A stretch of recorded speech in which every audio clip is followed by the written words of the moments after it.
بسم اللہ الرحمن الرحیم۔ آج میں آپ کے سامنے سورہ توبہ کا رکوع نمبر 13 اور 11ویں پارے کا رکوع نمبر 2 انشاءاللہ پیش کروں گا۔ حسب معمول اس رکوع کا لفظی ترجمہ مختصر گرامر کے ساتھ، پھر انشاءاللہ اس کی تفسیر ہوگی۔ اعوذ باللہ من الشیطان الرجیم، بسم اللہ الرحمن الرحیم۔ والسابقون الاولون من المہاجرین والانصار، اور سبقت کرنے والے، السابق آسان لفظ ہے، سبقت کرنے والے، الاولون جو پہلے ہیں، اول پہلے کو کہتے ہیں، اولون اس کی جمع آتی ہے، من المہاجرین والانصار جو مہاجرین میں سے ہیں اور انصار میں سے ہیں، والذین اور وہ لوگ اتبعوہم باحسان جنہوں نے اتباع کی ان پہلوں کی، احسان عمدگی کے ساتھ، اخلاص کے ساتھ۔ احسان کا ترجمہ ایکسیلنسی تو آتا ہے، اخلاص بھی آتا ہے کہ یعنی اخلاص کے ساتھ انہوں نے اپنے سے پہلوں کی اتباع کی۔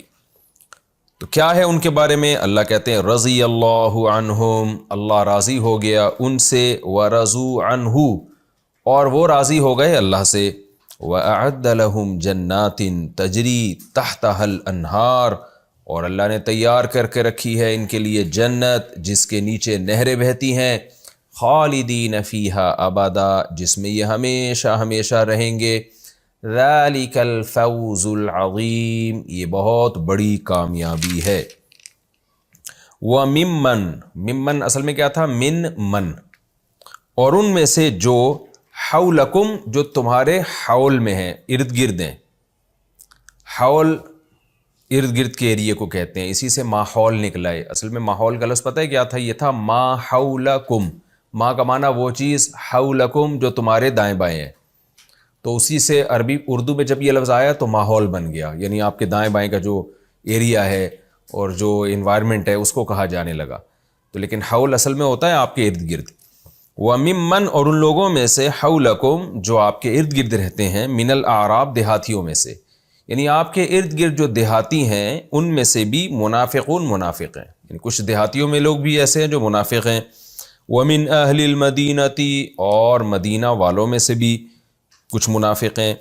مردوا علی النفاق، مرد یمردو کا معنی ہوتا ہے ڈھیٹ پنے کے ساتھ نا کسی چیز پہ قائم رہنا،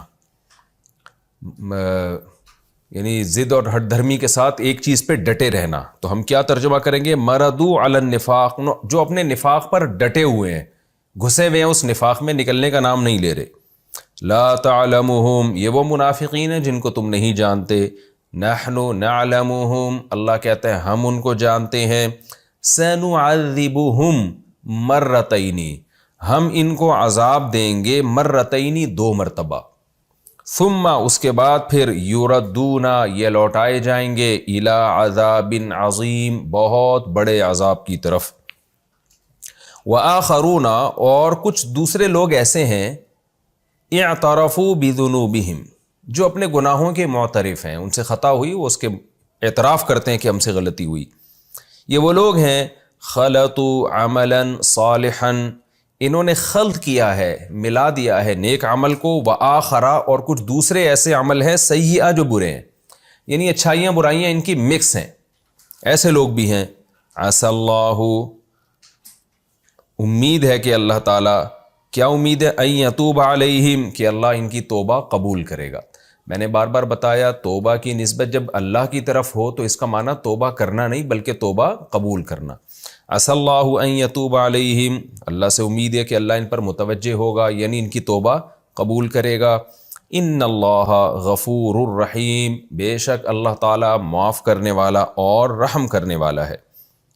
خذ من اموالہم صدقہ آپ لیجئے ان کے مالوں میں سے صدقہ، یعنی جب یہ صدقہ لے کر آئیں آپ کے پاس غریبوں پہ خرچ کرنے کے لیے تو آپ ان سے قبول کر لیں۔ اس سے ہوگا کیا؟ تطہرہم آپ ان کو پاک کر دیں گے اس کے ذریعے، وتزکیہم اور ان کا تزکیہ کر لیں گے۔ یہ تزکیہ اور تطہیر ایک ہی معنی ہے، یعنی ہر طرح سے آپ ان کو پاک صاف کر دیں گے، ان کی خطائیں بھی معاف ہو جائیں گی، اس کے آثار ختم ہو جائیں گے۔ وتزکیہم بہا صدقے کے ذریعے آپ ان کا تزکیہ کریں گے۔ وصلی علیہم اور آپ ان کے لیے دعا بھی کیجیے۔ صلی صلی یصلی کا اصل معنی ہوتا ہے عربی میں دعا کرنا، تو کیونکہ نماز جنازہ بھی دعا ہے اس لیے اس کو بھی صلاۃ کہا جاتا ہے۔ تو چونکہ یہاں بات زندہ کی ہو رہی ہے تو اس لیے ہم اس کا ترجمہ نماز جنازہ کے بجائے دعا سے کریں گے. وَصَلِّ عَلَيْهِمْ، اور آپ ان کے لیے دعا کیجئے. اِنَّ صَلَاتَكَ، بے شک آپ کی دعا، سَكَنٌ لَهُمْ، ان کے لیے سکون کا ذریعہ ہے. واللہ سمیع علیم، اور اللہ سننے والا اور جاننے والا ہے.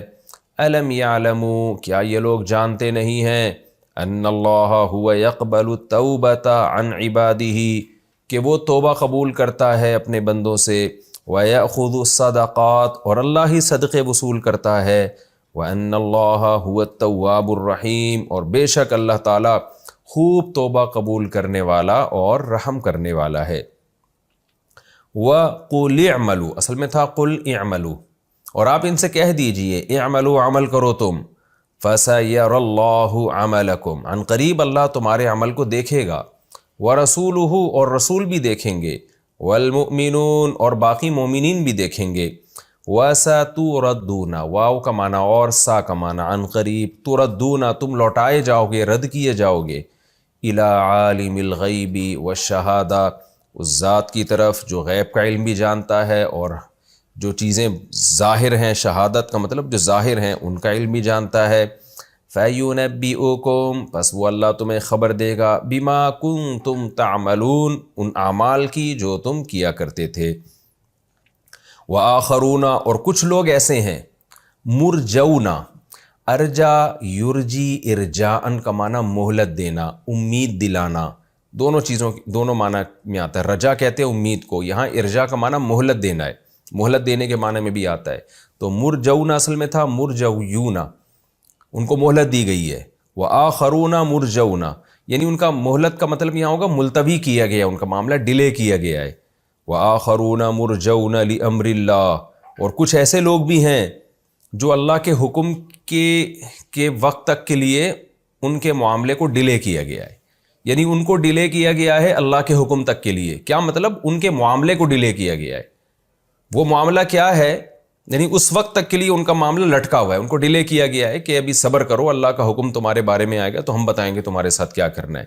وہ کیا حکم ہے؟ اما یعذبہم، اما کا معنی ہوتا ہے یا تو اللہ ان کو عذاب دے گا، و اما یتوب علیہم، یا اللہ ان کی توبہ قبول کر لے گا. واللہ علیم حکیم، اور اللہ جاننے والا اور حکمت والا ہے. والذین، اور وہ لوگ، اتخذوا مسجدا، جنہوں نے ٹھہرا لی ایک مسجد، ضرارا، ضرر پہنچانے کے لیے. وہ لوگ جنہوں نے بنائی ایک مسجد ضرر پہنچانے کے لیے. ضرار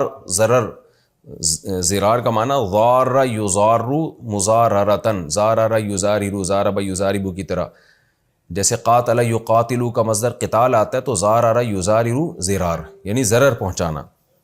وکفرن، اور کفر کے لیے. وتفریقا بین المؤمنین، اور مسلمانوں میں پھوٹ ڈالنے کے لیے. وارصادا لمن حارب اللہ ورسولہ من قبل، اور اس شخص کی گھات بنانے کے لیے، اس شخص کا ٹھکانہ بنانے کے لیے. لمن، اس شخص کا، حارب اللہ ورسولہ، جو اللہ اور اس کے رسول سے جنگ کرتا رہا ہے، من قبل، اس سے پہلے.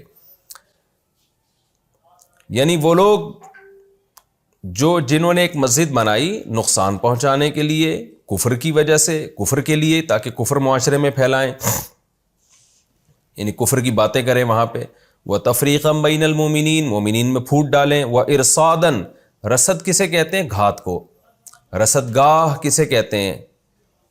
جو سائنسدان جس میں جو ہے نا گھات لگانے کے لیے بیٹھتے ہیں، ستاروں کو دیکھ رہے ہوتے ہیں، اس کو رصدگاہ. یہ لفظ عربی سے آیا ہے کیونکہ پہلے جو مسلمان سائنٹسٹ تھے وہ بیٹھے رہتے تھے گھات میں خوربینیں دوربینیں لگا کے، تو وہیں سے یہ لفظ جو ہے نا رصدگاہ، تو مرصد یا مرصاد گھات کو کہا جاتا ہے.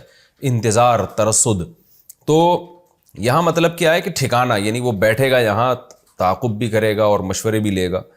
کون؟ وہ شخص جو اللہ اس کے رسول سے جنگ کرتا رہا ہے. تو ان لوگوں کا حکم کیا ہے وہ آگے آ رہا ہے، لیکن درمیان میں اللہ ایک بات ان کے بارے میں کہہ رہے ہیں. وَلَا يَحْلِفُنَّ، یہ لوگ حلف اٹھائیں گے ضرور بالضرور. کیا حلف اٹھائیں گے؟ ان اردنا، کہ نہیں ارادہ کیا ہم نے، الا الحسنى، مگر اچھائی کا. یعنی ہم نے مسجد بنائی ہے اور ہمارا ارادہ اچھائی ہے. واللہ، ان کے بارے میں اللہ کہتا ہے واللہ یشہد، اللہ گواہی دیتا ہے، انہم کہ بے شک یہ لوگ لکاذبون، البتہ تحقیق کاذبون، جھوٹے ہیں اس دعوے میں۔ لا تقم فیہ ابدا، اے نبی آپ قیام نہ کریں اس مسجد میں ابداً، کبھی بھی۔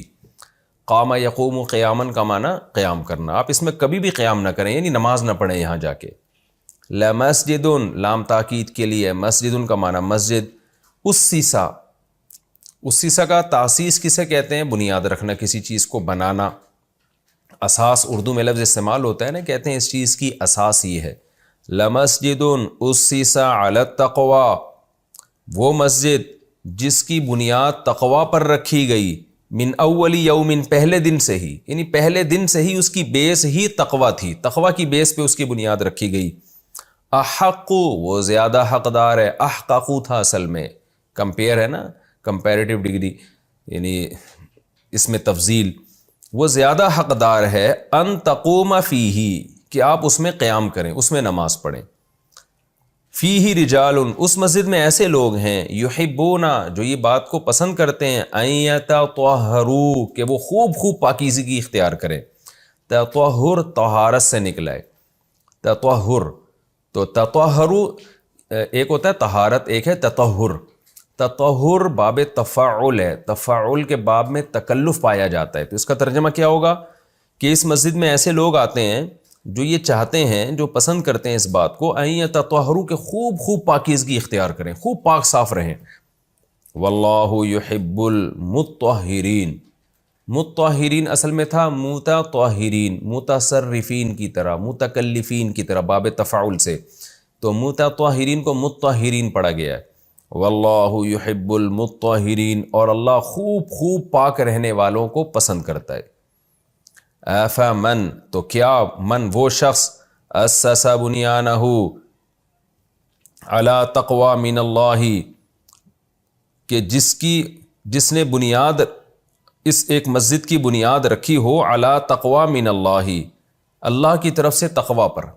آفا من، تو کیا وہ شخص، اسس بنیانہ، جس نے اس مسجد کی بنیاد رکھی ہو علی تقوی من اللہ، اللہ کی طرف سے تقوی، ورضوان، اور رضا، یعنی اللہ کی طرف سے تقوی اور اللہ کی رضا کی بیس پہ بنیاد رکھی ہو مسجد کی، خیرن، کیا وہ شخص بہتر ہے، ام من اسس بنیانہ، یا وہ شخص بہتر ہے جس نے ایک مسجد کی بنیاد رکھی، بنیاد ہی کو کہتے ہیں، بنا عمارت کو کہا جاتا ہے، علی شفا جرفن، شفا کنارے کو کہتے ہیں، جرف کہتے ہیں جو پانی کا کنارہ ہوتا ہے نا، جیسے کنویں کا کنارہ جو گرنے والا کنارہ ہوتا ہے، جو بالکل گرنے والا اس لیے کہہ رہا ہوں کہ وہ جو کنویں کا بالکل سائڈ کے جو کنارے ہوتے ہیں، یا نہر کے جو سائڈ کے کنارے ہوتے ہیں، تو اس کے بارے میں خطرہ ہوتا ہے، گیلے جب زیادہ ہوں گے یا پانی اوپر جائے گا تو یہ نیچے گر جائیں گے۔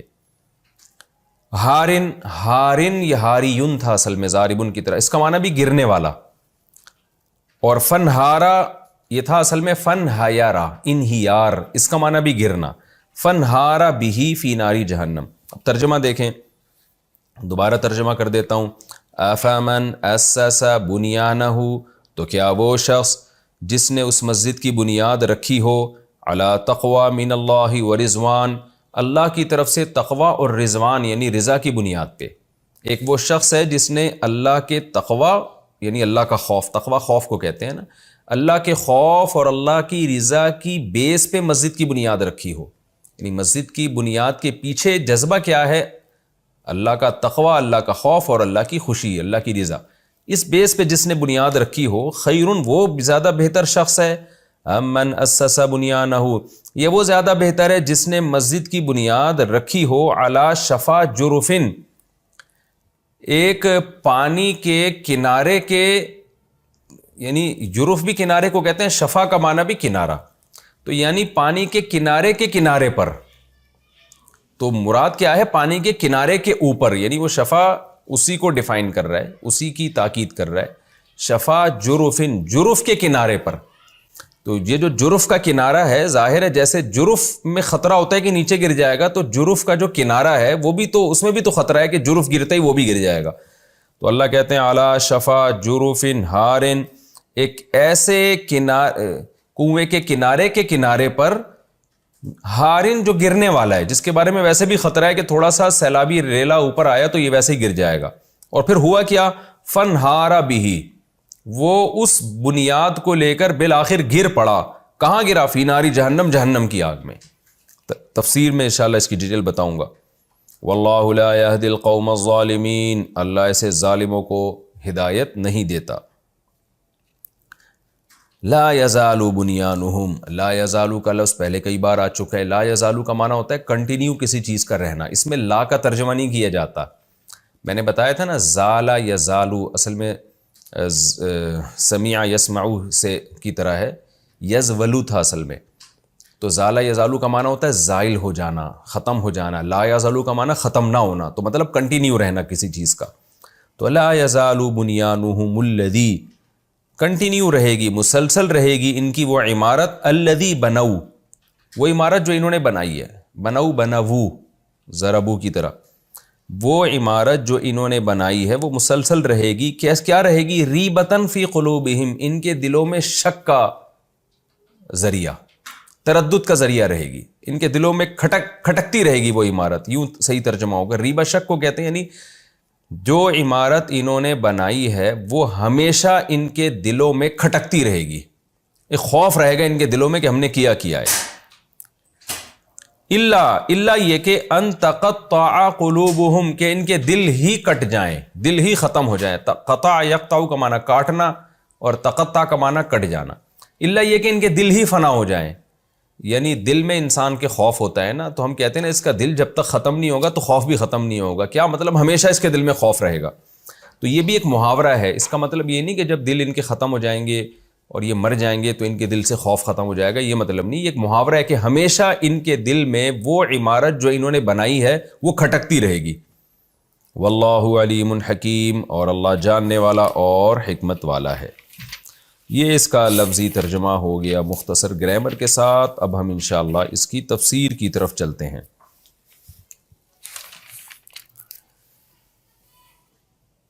سورہ توبہ کا رکوع نمبر 13 اور 11ویں پارے کا رکوع نمبر 2. اس سے پہلے جو تبصرہ یعنی جو تفسیر چل رہی تھی زیادہ تر منافقین کے حوال چل رہے تھے. اب اللہ تعالیٰ منافقین کے جو بالکل اپوزٹ لوگ ہیں، جو اعلیٰ درجے کے مومن ہیں، ان کی تعریف بھی کر رہے ہیں. قرآن کی عادت ہے جہاں برے لوگوں کی برائی کرتا ہے وہاں اچھے لوگوں کو بھی قرآن ہائی لائٹ کرتا ہے. آپ نے دیکھا ہوگا آج بہت سے لوگ معاشرے کی برائی ایسے کرتے ہیں کہ جیسے معاشرے میں اچھے بندے ہیں ہی نہیں، اور بعض لوگ اچھائی ایسے کرتے ہیں کہ جیسے برائی ختم ہو گئی ہے. تو اچھائی برائی ہمیشہ ساتھ ساتھ چلتی رہے گی. تو قرآن اچھے لوگوں کا تذکرہ بھی کر رہا ہے. والسابقون الاولون، وہ لوگ جو سبقت لے گئے کس چیز میں؟ ایمان اور عمل میں. ایمان اور عمل میں جو صحابہ سبقت لے گئے، الاولون جو پہلے ہیں، یعنی پہلے مسلمان ہوئے، نبی صلی اللہ علیہ وسلم کا شروع میں انہوں نے ساتھ دیا، کیونکہ یہ آیتیں مکہ فتح ہونے کے بعد نازل ہو رہی ہیں. غزوہ تبوک تو مکہ فتح ہونے کے بعد ہوئی ہے. تو قرآن ان لوگوں کی تعریف کر رہا ہے کہ جو پہل کر گئے، من المہاجرین والانصار، چاہے وہ مہاجرین میں سے ہوں یا انصار میں سے ہوں. اور پھر دوسرے نمبر پہ قرآن بیان کر رہا ہے والذین اتبعوہم، اسی طرح وہ لوگ جنہوں نے ان پہلوں کی اتباع کی، بِإِحْسَانٍ، اخلاص کے ساتھ، اچھے جذبے کے ساتھ، ایکسیلنسی کے ساتھ پورا ان کو فالو کیا. تو سب کے لیے اللہ کا وعدہ ہے. وہ کیا وعدہ ہے؟ رضی اللہ عنہم، اللہ ان سے راضی ہو گیا. وَرَضُوا عَنْهُ، اور وہ اللہ سے راضی ہے. وہ اللہ سے کیا مطلب اللہ سے راضی ہیں؟ اللہ ان سے راضی ہو گیا، یہ تو سمجھ میں آتا ہے کہ جو پہلے گزر چکے ہیں ہم نے ان کو فالو کرنا ہے، صحابہ، تابعین، تبع تابعین. تو یہ قیامت تک کے لوگ اس میں آ گئے. جو بھی قیامت تک مسلمان آئیں گے، جو صحابہ، تابعین، تبع تابعین اور اپنے پہلے سے بزرگوں کو فالو کریں گے شریعت کے معاملے میں، تو اللہ سب کو خوشخبری دے رہا ہے کہ یہ اللہ سے راضی ہیں، اللہ ان سے راضی ہے. تو یہ اللہ سے راضی ہیں کیا مطلب؟ کہ بھئی اللہ جو ان کو حکام دے رہا ہے اس پہ مطمئن ہے. منافقین کی طرح نہیں ہے کہ جب مشکل حکام آئے تو پھر یہ اللہ نے کیا حکم دے دیا، یہ تو بڑا مشکل حکم دے دیا، تو بڑی ٹینشن والا حکم دے دیا. تو جب یہ اللہ سے راضی ہیں، پھر اللہ ان کے ساتھ کوئی جو بھی احوال کرے، خوشی میں بھی اللہ سے خوش ہیں، غم میں بھی اللہ سے خوش ہیں. غم میں صبر کرتے ہیں اور انا للہ و انا الیہ راجعون کہتے ہیں کہ بھئی ہم اللہ کے غلام ہیں، اللہ جو چاہے کرے. جیسے پیچھے آیتیں گزر چکی ہیں نا، قل هل تربصون بنا الا احدى الحسنیین، کہ ہمیں اگر غم پہنچے یا خوشی پہنچے تو دونوں حسنہ ہیں ہمارے لیے. کیونکہ اللہ ہمارا مولا ہے، وہ ہمارا دوست ہے، وہ اگر ہمیں غم بھی دے رہا ہے تو ہمارے فائدے کے لیے دے رہا ہے. تو اس معنی میں یہ اللہ سے راضی ہیں اور اللہ بھی ان سے راضی ہے. وَأَعَدَّ لَهُمْ جَنَّاتٍ، جب اللہ راضی ہوتا ہے تو پھر اس کے بدلے میں کیا دیتا ہے؟ اللہ کہتے ہیں میں نے ان کے لیے باغات تیار کر کے رکھے ہیں جن کے نیچے نہریں بہتی ہیں، خالدین فیہا ابدا، ہمیشہ ہمیشہ ان باغات میں یہ رہیں گے. ذالک الفوز العظیم، یہ بہت بڑی کامیابی ہے. تو اللہ نے ہمیں بتا دیا کہ ایک طرف یہ منافقوں کا ٹولہ ہے اور ایک طرف مخلص صحابہ تابعین اور ان کو فالو کرنے والے لوگ ہیں.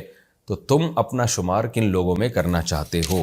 آگے اللہ نے اور مزید کچھ منافقین کا ذکر کیا. اب تک جتنے منافقین کا تذکرہ ہے یہ وہ لوگ ہیں جن کو رسول اللہ صلی اللہ علیہ وسلم اور صحابہ کرام پہچانتے تھے، لہذا ان سے ہوشیار بھی رہتے تھے.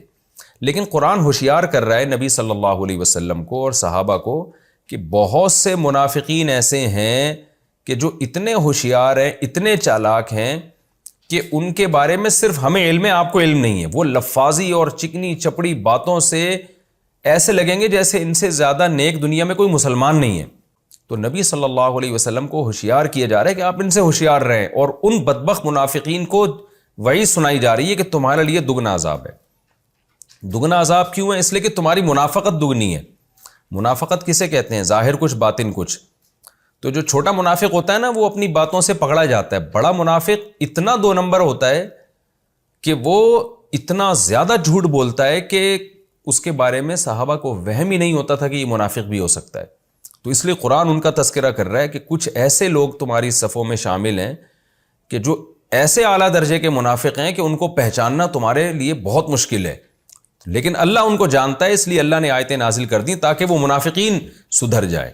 قرآن کہہ رہا ہے وَمِمَّنْ حَوْلَكُمْ مِنَ الْأَعْرَابِ، تمہارے ارد گرد دیہاتیوں میں سے، یعنی مدینہ کے گرد جو گاؤں آباد ہیں ان میں، من کا معنی ان میں سے کچھ لوگ منافقون منافق ہیں. وَمِنْ أَهْلِ الْمَدِينَةِ، اور مدینہ والوں میں سے بھی، مَرَدُوا عَلَى النِّفَاقِ، جو اپنے نفاق پر ڈٹے ہوئے ہیں. لَا تَعْلَمُهُمْ، ان کی خاصیت کیا ہے کہ تم ان کو نہیں جانتے. نحن نعلمهم، ان کو ہم جانتے ہیں. لیکن چونکہ یہ منافقت میں بہت بڑے ہوئے ہیں، بہت بڑے لفاظ ہیں، بہت بڑے کذاب ہیں کہ یہ تمہیں شک بھی نہیں ہوا ان کے بارے میں، تو اس لیے ان کو عذاب بھی عام منافقین کی نسبت دگنا ہوگا. قرآن میں آتا ہے نا کہ ان المنافقین فی الدرک الاسفل من النار، کافر کا جو جہنم میں مقام ہے منافق کا اس سے بھی نیچے مقام ہے. تو اس لیے قرآن یہاں بھی کہہ رہے کہ یہ منافقوں کا ان منافقوں سے بھی نیچے مقام ہے. وہ کیا ہے؟ سنعذبہم مرتین، ہم ان کو 2 دفعہ عذاب دیں گے. یہ 2 دفعہ عذاب کا مطلب 2 دفعہ بھی ہو سکتا ہے، اور عربی میں مرتین کا لفظ دگنے کے معنی میں بھی استعمال ہوتا ہے. دگنے کا مطلب کیا ہے کہ دگنا عذاب دیں گے. یہ دنیا کا عذاب مراد ہے یا قبر کا عذاب مراد ہے. آگے قرآن کہتا ہے ثم یردون الی عذاب عظیم، پھر ان کو بہت بڑے عذاب کی طرف لوٹایا جائے گا، یعنی قیامت کا عذاب جو جہنم کی آگ ہوگی. تو قرآن اس سے پہلے دگنا عذاب دے گا. اس دگنے عذاب سے کیا مراد ہے؟ مفسرین کی اس میں مختلف آراء ہیں.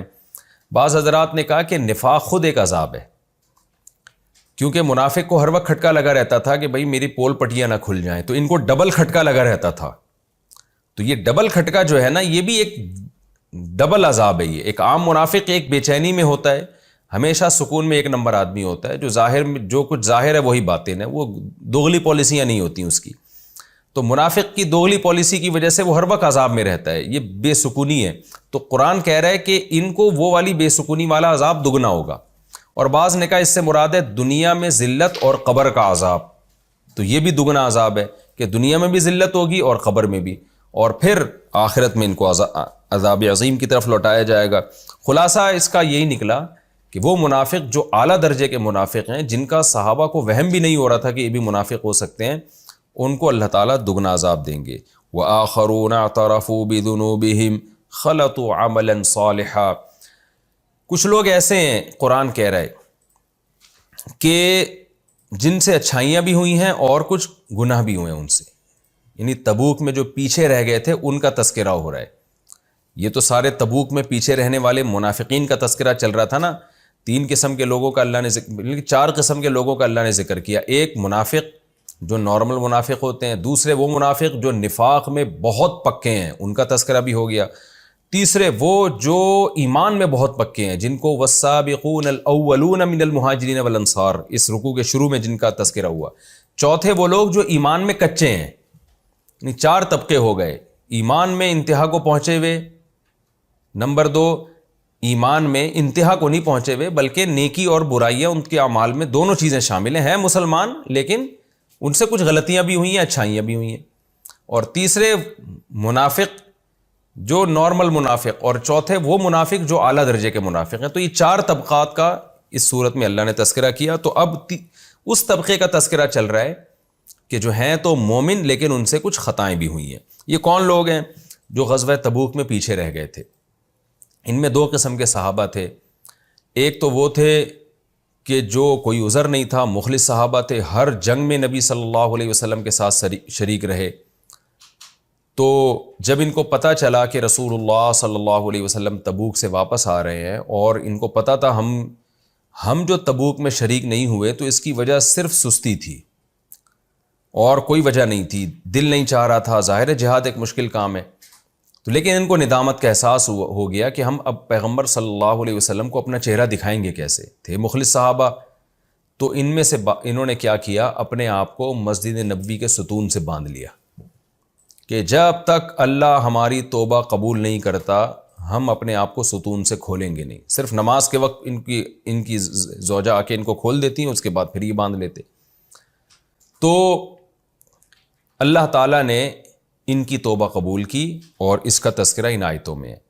دوسرے وہ صحابہ تھے کعب ابن مالک اور ہلال ابن امیہ اور مرارہ ابن ربیع۔ ان میں مرارہ ابن ربیع تھوڑے سے ایجڈ تھے اور ہلال ابن امیہ بھی تھوڑے ایجڈ تھے، اور یہ جو کعب ابن مالک تھے یہ بالکل ینگ اور جوان تھے۔ یہ تینوں مالدار صحابہ تھے، ان کو بھی کوئی عذر نہیں تھا غزوہ تبوک میں نہ جانے سے، لیکن کیا ہوا کہ یہ بھی نہیں گئے، اور جب نبی صلی اللہ علیہ وسلم تبوک سے واپس آئے تو آپ صلی اللہ علیہ وسلم نے تینوں کو بلایا۔ تو یہ کعب ابن مالک رضی اللہ تعالیٰ عنہ کی بڑی لمبی حدیث ہے، صحیح بخاری میں بھی ہے، صحیح مسلم میں بھی ہے، بڑی دلچسپ واقعہ ہے، بہت لمبا واقعہ اور بڑا ہی دلچسپ واقعہ ہے۔ تو آپ کو موقع ملے تو یہ پورا ڈیٹیل سے واقعہ پڑھیں۔ تو کعب ابن مالک رضی اللہ تعالیٰ عنہ کہتے ہیں کہ ہمارے دل میں بھی وسوسے آنے لگے کہ دیکھو یہ جو منافق لوگ ہیں جھوٹ بولتے ہیں کہ یہ عذر تھا اور نبی ان کے عذر کو قبول کر کے چھوڑ دیتے ہیں، تو شیطان ہمارے دل میں بھی وسوسے ڈال رہا تھا کہ ہم بھی آ کے کوئی بہانہ کر دیں۔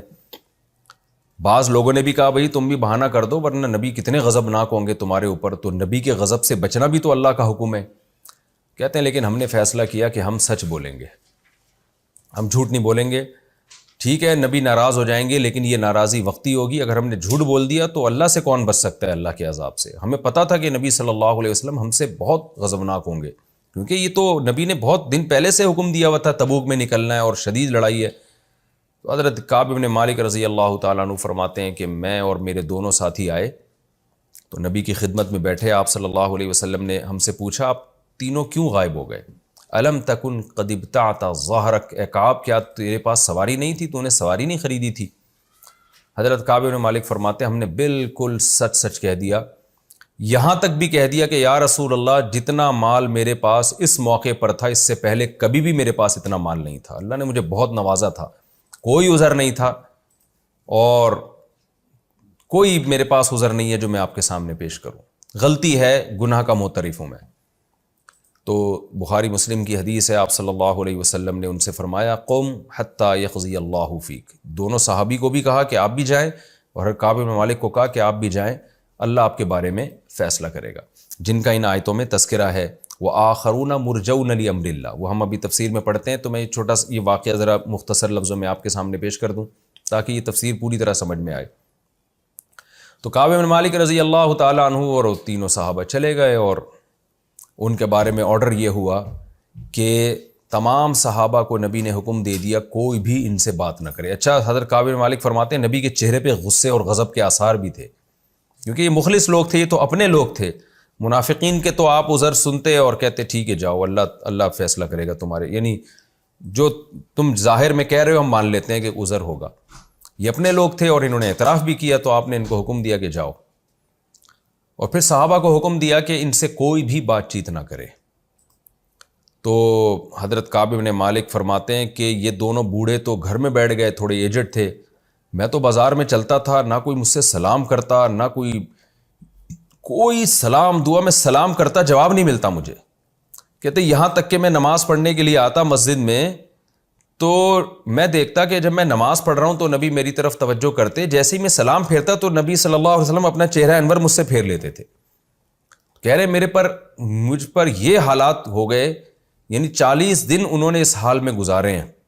کہتے ہیں یہ حالات ہو گئے کہ زمین اپنی کشادگی کے باوجود ہمیں جیل خانہ لگنے لگی تھی. 40 دن بہت ہوتے ہیں. اسی اثنا میں کہتے ہیں کہ میں مدینہ کے بازار میں چل رہا تھا کہ اچانک مجھے آواز آئی، من یدلنی علی کعب بن مالک. شام کی طرف سے کوئی بادشاہ آیا تھا عیسائیوں کا، اس کو پتہ چلا تھا کہ کعب بن مالک ایک جوان آدمی ہیں اور محمد صلی اللہ علیہ وسلم کے ساتھ ساری جنگوں میں شریک رہے اور عزت دار آدمی ہے، لیکن ان کے ساتھیوں نے ان کے ساتھ بہت ظلم کیا ہوا ہے، سب نے معاشی بائیکاٹ کیا ہوا ہے، کوئی ان سے بات چیت نہیں کرتا. تو اس غیر مسلم بادشاہ نے ارادہ کیا کہ کعب بن مالک کو ابھی ورغلانے کا ہمارے پاس بہترین موقع ہے کہ بھئی دیکھو میں ان کو کہوں گا کہ تم جو ہے تمہارے معاشرے میں عزت نہیں ہے، تم نے پیغمبر کا اتنا ساتھ دیا جنگوں میں، تو اپنے ساتھیوں کا اتنا ساتھ دیا اور آج ان لوگوں نے تمہارا یہ حشر کیا ہے. یعنی حضرت کعب بن مالک فرماتے ہیں کہ ہمیں یہ بھی ہماری بیویوں کو بھی حکم دے دیا تھا کہ ان سے علیحدگی اختیار کر لو. تو وہ جو 2 بوڑھے صحابی تھے انہوں نے تو قاصد بھجوا کے نبی سے اجازت لے لی کہ یا رسول اللہ ہم بوڑھے ہیں، ہمیں زوجہ میں رغبت بھی نہیں ہے، اور لیکن اگر ہم یہ ہماری بیویاں بھی ساتھ چھوڑ دیں گی تو ہماری گھر میں خدمت کرنے والا کوئی بھی نہیں ہے. تو وہ کہتے ہیں کہ ان دونوں کو اجازت نبی نے دے دی کہ ٹھیک ہے ان کی زوجات ان کی خدمت کر سکتی ہیں، لیکن ان سے جو ازدواجی تعلق ہوتا ہے وہ رکھنے کی اجازت نہیں. تو ان دونوں صحابہ نے عرض کیا کہ ہمیں جب سے نبی ہم سے ناراض ہوئے ہیں، ان کی زوجات نے کہا کہ یا رسول اللہ ہمارے شوہر جو ہے ان کے تو حلق سے نوالا نہیں اتر رہا، تو ان کے زوجہ کی طرف رغبت کا تو سوال ہی پیدا نہیں ہوتا، یہ تو رو رہے ہیں، مسلسل رو رہے ہیں اس دن سے جس دن سے نبی صلی اللہ علیہ وسلم نے اپنے رخسار کو ان سے پھیرا ہے، اس وقت سے یہ مسلسل رونے میں لگے ہوئے ہیں. تو حضرت کعب بن مالک کہتے ہیں مجھے جب پتہ چلا تو میں نے سوچا میں بھی نبی سے اجازت لوں کہ میری زوجہ بھی میرے ساتھ رہ لے، کیونکہ زوجہ بھی چھوڑ کے چلی گئی. کہتے لیکن مجھے شرم آئی کہ وہ تو ذرا ایجڈ ہیں، عمر ان کی زیادہ ہے، انہوں نے تو خدمت کے لیے بیوی کو بلوا لیا، لیکن میں نبی کو کیا عذر پیش کروں گا؟ آپ صلی اللہ علیہ وسلم کیا یعنی میرے بارے میں اور برا امیج جائے گا کہ جوان ہو کے جو ہے تم میرے حکم پہ عمل نہیں کر رہے اور بیوی کو خدمت کے لیے بلا رہے ہو. تو کہتے ہیں میں یعنی بیوی بھی مجھ سے گئی. تو کہتے ہیں اسی غم کے پہاڑ جب مجھ سے ٹوٹ رہے تھے، اور وہ کیفیت جو قرآن نے آگے بیان بھی کی ہے، تو کہہ رہے ہیں وہ غموں کے پہاڑ جب مجھ پہ ٹوٹ رہے تھے تو اسی اثنا میں نے دیکھا کہ ایک بادشاہ کی طرف سے، روم کا بادشاہ تھا، شام کا مجھے صحیح طرح یاد نہیں رہا، یہ میرے ذہن سے نکل گیا. خیر بادشاہ کی جو غیر مسلم بادشاہ تھا اس کا ایک قاصد مدینہ میں صدائیں لگا رہا تھا، من یدلنی علی کعب بن مالک، کون ہے جو مجھے بتائے کعب بن مالک کے بارے میں. تو کہتے ہیں وہ لوگ انگلیوں سے اشارہ کر رہے تھے میری طرف کہ یہ کہہ رہے منہ سے کوئی نہیں میرے سے بات کر رہا تھا کہ کعب تمہیں بلا رہے ہیں، دیکھو کوئی قاصد آئے، صرف اشارے کر رہے تھے، اس قاصد کو بتا رہے تھے کہ یہ ہے کعب بن مالک.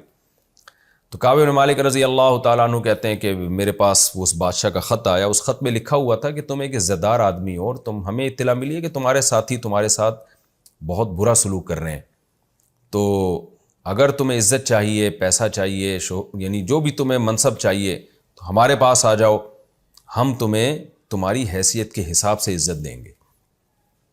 ایسے موقع پہ تو اچھا بھلا آدمی جو ہے وہ پھسل جاتا ہے، اور وہ یہ سوچ سکتے تھے کہ میں ہر جنگ میں پیغمبر کے ساتھ شریک رہوں. کہتے ہیں صرف بدر میں نہیں تھا، کیونکہ مجھے پتہ ہی نہیں تھا کہ بدر میں لڑائی ہو جائے گی. اگر بدر میں پتہ ہوتا نا کہ لڑائی ہوگی تو حضرت کعب بن مالک کہتے ہیں میں بدر میں بھی نبی کے ساتھ شریک ہوتا. وہ تو نبی صلی اللہ علیہ وسلم ایک قافلے پر حملہ کرنے کے لیے گئے تھے، ہمیں کیا پتہ تھا کہ باقاعدہ دو بدو جنگ ہو جائے گی، تو ہر جنگ میں نبی کے ساتھ تھے یہ.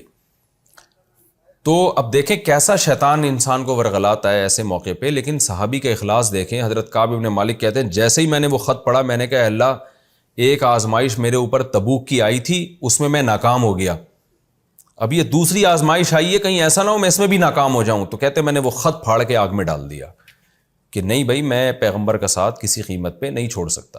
ٹھیک ہے آپ نے بائیکاٹ کیا، سب کچھ کیا، لیکن اللہ تو ہے نا دیکھنے والا. اللہ سے دعائیں مانگ رہے تھے. تو بالآخر 40 یا 50 دن مکمل ہوئے ہیں کہ نبی صلی اللہ علیہ وسلم پر فجر میں وحی نازل ہوئی، جس کا اگلے رکوع میں انشاءاللہ تذکرہ آئے گا کہ وَعَلَى الثَّلَاثَةِ الَّذِينَ خُلِّفُوا، اللہ نے ان 3 صحابہ کی توبہ بھی قبول کر لی جن کو جنگ میں پیچھے رکھا گیا۔ یہاں بھی دیکھیں قرآن یہ نہیں کہہ رہا وہ جنگ میں پیچھے رہ گئے، یعنی کسی مسئلہ سے گویا ہم نے ان کو پیچھے رکھا، یعنی اللہ اس کی نسبت گویا اپنی طرف کرنے کہ ہم نے لوگوں کو گویا، یعنی جب ظاہر ہے جب گناہ کی توبہ اللہ نے قبول کر لی تو اب اللہ ان کو عار بھی نہیں دلا رہے کہ تم پیچھے رہ گئے تھے۔ منافقین کو تو اللہ کہہ رہے ہیں تم پیچھے رہ گئے ہو، تم اس پہ راضی ہو گئے، عورتوں بچوں کے ساتھ بیٹھ جاؤ، لیکن اللہ ان کے بارے میں کیا کہہ رہے ہیں؟ جن کو پیچھے رکھا گیا، یعنی وہ قدرت کی طرف سے یہ ہوا تھا کہ ان کو پیچھے رکھا جائے تاکہ ان کی ایک فضیلت لوگوں کے سامنے ظاہر ہو جائے کہ دیکھو خطا کار لوگ توبہ کیسے کرتے ہیں، مخلص لوگ سے جب غلطی ہوتی ہے تو ان کا انداز کیا ہوتا ہے۔ تو جب یہ توبہ کی آیتیں نازل ہوئی ہیں تو نبی صلی اللہ علیہ وسلم نے فوراً صحابہ کو بتایا کہ بھئی جاؤ ان تینوں کو اطلاع دے دو کہ اللہ نے تمہاری توبہ قبول کر لی ہے۔ کعب بن مالک کا گھر دور تھا، کہتے ہیں میں مسجد کی چھت پہ فجر کی نماز پڑھ رہا تھا، تو جیسے ہی صحابہ کو اطلاع ملی نا کہ ان تینوں کی توبہ قبول ہو گئی ہے تو صحابہ کرام دوڑے خوشخبری دینے کے لیے، اور سب نے کوشش کی کہ ہم دوسرے سے آگے نکل کے ان کو اطلاع دیں۔ کہہ رہے ایک صحابی گھوڑے پر سوار ہو گئے نا کہ بھئی پیدل بھاگنے والے سے زیادہ تو وہ پہنچے گا جو گھوڑے پر سوار ہے، تو گھوڑے پر سوار ہو کر اسپیڈ میں دوڑے نا کہ میں جا کے کعب بن مالک کو خوشخبری سناؤں۔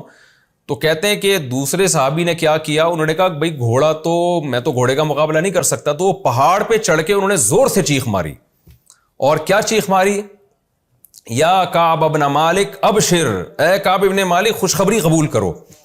کہہ رہے تھے وَكَانَ الصَّوْتُ أَسْرَعَ مِنَ الْخَيْلِ، جو من الفرس، کہ جو آواز کی سپیڈ ہے وہ بہرحال گھوڑے کی رفتار سے زیادہ ہے۔ حضرت کعب بن مالک کہتے ہیں کہ آواز کی رفتار تو گھوڑے سے زیادہ ہے۔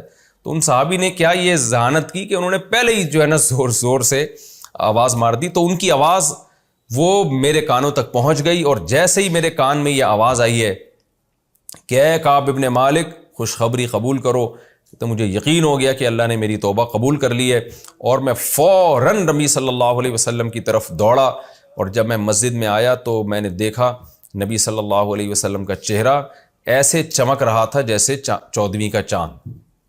کہتے ہیں نبی کی عادت تھی جب آپ بہت زیادہ خوش ہوتے تھے تو استنار وجہہ کأن وجہہ قطعۃ قمر، آپ کا چہرہ ایسے چمکتا تھا جیسے چاند کا ٹکڑا۔ تو کہتے ہیں میں نبی کی خدمت میں آ کے بیٹھا، اور نبی صلی اللہ علیہ وسلم نے فرمایا یا کعب ابشر بخیر یوم مر علیک منذ ولدتک امک، اے کعب جس دن سے تیری ماں نے تجھے جنا ہے اس دن سے آج کے دن تک تیری زندگی میں ایسا خوشی کا دن نہیں آیا جیسا آج ہے، لہذا اس دن کی خوشخبری اور مبارکباد تو قبول کر۔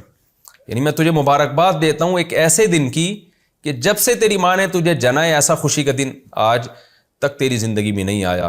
حضرت کعب بن مالک کہتے ہیں مجھے دل میں یہ وسوسہ تھا کہ یہ پیغمبر صلی اللہ علیہ وسلم اپنی طرف سے یہ اعلان کر رہے ہیں، یہ اللہ نے کوئی وحی نازل کی ہے؟ مجھے تو یہ فکر تھی نا کہ اللہ کو راضی کرنا ہے، اللہ نے بھی توبہ قبول کی ہے۔ تو کہتے ہیں میں نے فوراً عرض کیا یا رسول اللہ هل من عندک ام من عند اللہ، یہ جو آپ مجھے مبارکباد پیش کر رہے ہیں یہ آپ کی طرف سے ہے یا اللہ کی طرف سے ہے؟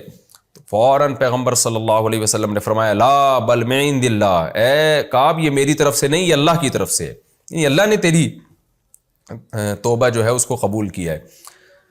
تو حضرت کعب بن مالک کہتے ہیں میں نے عرض کیا کہ یا رسول اللہ اس جو میرا مال ہے، جو میرے باغ ہے اور میرے وسائل ہیں، ان وسائل اور مال نے مجھے اللہ کے راستے میں جہاد کرنے سے روکا، تو میری توبہ کی قبولیت میں سب سے پہلی بات یہ ہے کہ سارا مال میں اللہ کی راہ میں صدقہ کرتا ہوں۔ تو فرماتے ہیں رسول اللہ صلی اللہ علیہ وسلم نے مجھے منع کیا، فرمایا نہیں سارا صدقہ مت کرو، اپنے لیے، اپنے بیوی بچوں کے لیے، اپنے گھر والوں کے لیے رکھو۔ تو حضرت کعب بن مالک کہتے ہیں اس کے بعد میں نے عزم کیا اللہ سے کہ اے اللہ تو نے سچ کی برکت سے میری توبہ قبول کی اور مجھے یہ مقام دیا، میں تجھ سے وعدہ کرتا ہوں کہ میں زندگی بھر ہمیشہ سچ بولوں گا، کبھی جھوٹ نہیں بولوں گا۔ کہتے ہیں اس کے بعد سے اللہ نے مجھے بہت آزمایا، کیونکہ میں نے اللہ سے ایک ایگریمنٹ کر لیا تھا، ایک معاہدہ کر لیا تھا، تو بہت سارے مواقع پر اللہ نے مجھے آزمایا کہ لیکن میں نے سچ کا دامن نہیں چھوڑا۔ تو یہ واقعہ تھا جس کا میں نے بہت ہی مختصر کر کے بیان کیا ہے آپ کے سامنے۔ یہ تو حدیث میں بہت ہی دلچسپ اور بہت ہی طویل واقعہ ہے یہ۔ تو وقت بھی ہمارا مکمل ہو چکا ہے، خیر میں یہ بس یہ آیت پڑھ لیتا ہوں۔ وَآخَرُونَ اعْتَرَفُوا بِذُنُوبِهِمْ، اللہ کہتے ہیں کچھ ان میں ایسے ہیں جنہوں نے اپنے گناہوں کا اعتراف کیا۔ اس سے مراد وہ لوگ ہیں جنہوں نے اپنے آپ کو ستون سے باندھ لیا تھا۔ خَلَطُوا عَمَلًا صَالِحًا، جنہوں نے اچھے عمل اور کچھ برے عمل کو خلط کر دیا ہے۔ اچھا عمل کیا مطلب؟ ہر موقع پہ نبی کے ساتھ جہاد میں شریک رہے۔ برا عمل کیا؟ تبوک میں وہ پیچھے رہ گئے۔ عَسَى اللَّهُ يَتُوبَ عَلَيْهِمْ، اللہ سے امید ہے اللہ ان کی توبہ قبول کرے گا۔